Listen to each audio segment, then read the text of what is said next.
Bonsoir Monsieur Bonsoir. Mauduit, vous êtes une des gloires de France Culture. Les chiffres sont bons, mon Oui, ami. les chiffres sont bons, Les chiffres sont bons. Le cours de l'histoire tous les matins et continuez comme ça. Merci. Mauduit. Alors depuis cet été, beaucoup de colère, beaucoup de désespoir en Haïti, des mouvements absolument incoercibles contre la violence et contre la misère.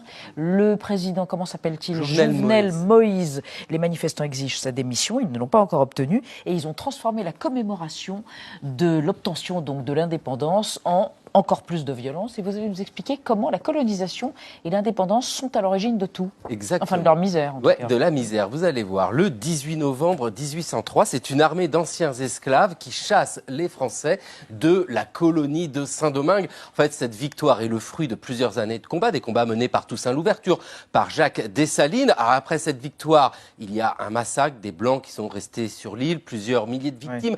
Ouais. Une page se tourne quand Haïti prend ce nom-là. Avant, c'était Saint-Domingue, ça devient Haïti. C'est le nom qu'on donne au moment où l'indépendance est proclamée. Alors en France, au même moment, Napoléon est empereur, deux rois lui succèdent, Louis XVIII et Charles X. Et pendant toutes ces années, l'idée reste qu'un jour, l'île va revenir dans le giron français, jusqu'en 1825. Oui, Charles X est sur le trône depuis à peu près une année et il prend une ordonnance qui concède l'indépendance à Haïti. Alors concède, vous voyez, factuellement, c'est déjà indépendant depuis 1803.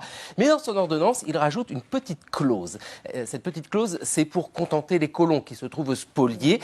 Haïti doit verser une indemnité de 150 millions de francs or. Alors Haïti, évidemment, ne peut pas fournir une telle somme et puis surtout, pas du tout envie de payer. Mais là, la France a deux superbes arguments. Alors le premier argument, c'est de dire, écoutez, on va arranger tout un système de prêts, des prêts avec des banques françaises, bien sûr. Puis le deuxième argument est beaucoup plus net, c'est que des bateaux de guerre sont envoyés et puis ils disent, si vous ne payez pas, on va bombarder. C'est pourquoi le président haïtien Jean-Pierre Boyer est contraint de payer, ça y est, la dette, donc 150 millions de francs or. Et commence alors un cercle infernal qui maintient Haïti dans la misère. Parce que cette dette, vous l'avez compris, il y a la dette elle-même, et puis il y a tous les intérêts. Donc c'est absolument colossal. Faut le dire aussi, la gouvernance à Haïti est un peu catastrophique. Celle de Boyer, notamment, c'est du n'importe quoi, donc les finances ne vont pas du tout. Dans les années 1830, la France renégocie la dette. C'est la monarchie de Juillet, Louis-Philippe, mais ça ne suffit pas. Écoutez bien, c'est dans les années 1880 que la dette est enfin payée.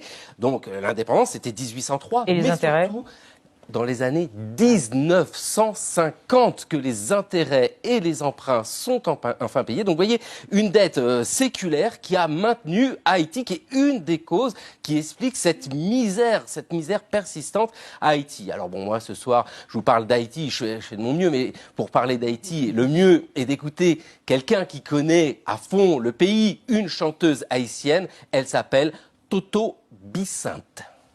J'avais envie de donner une autre écoute, une autre vision d'Haïti.